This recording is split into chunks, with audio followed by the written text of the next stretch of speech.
UFC Macau has just wrapped up. This is your Daily Tapouts FC recap. Let's get into it. Had an alarm set for 3 a.m. Eastern to get this fight night started. And let me tell you, the road to UFC finals on the prelims of this card were absolutely amazing. 2 massive knockouts in the first 2 finals fights. I haven't seen someone get taken off in a stretcher in a long time. I think it goes without saying, but I, along with everybody, hopes Feng Xiaokan is okay. I do encourage you to go back and watch the prelims, honestly some of the best fights I've seen in a very long time.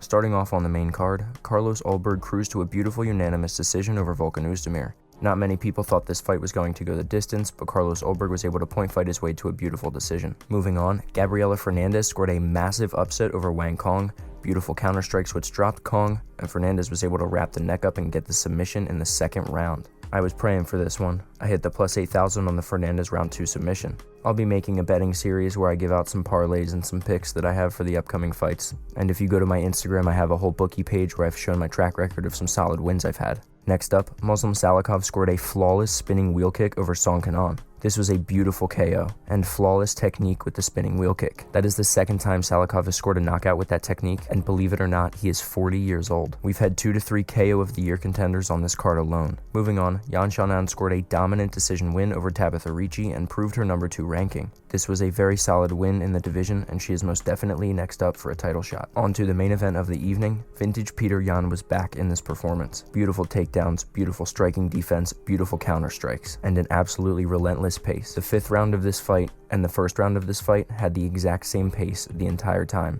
This was a beautiful performance from both men, but Petr Yan was able to score 50-45 across all of the judges' scorecards. UFC Macau was one of the sneaky good events of the year, and I guess it was worth waking up at 3 a.m. for. I lost some hours of sleep, but I guess you can never call me a casual fight fan. This has been your UFC Macau recap from DailyTapouts FC. Thanks for watching.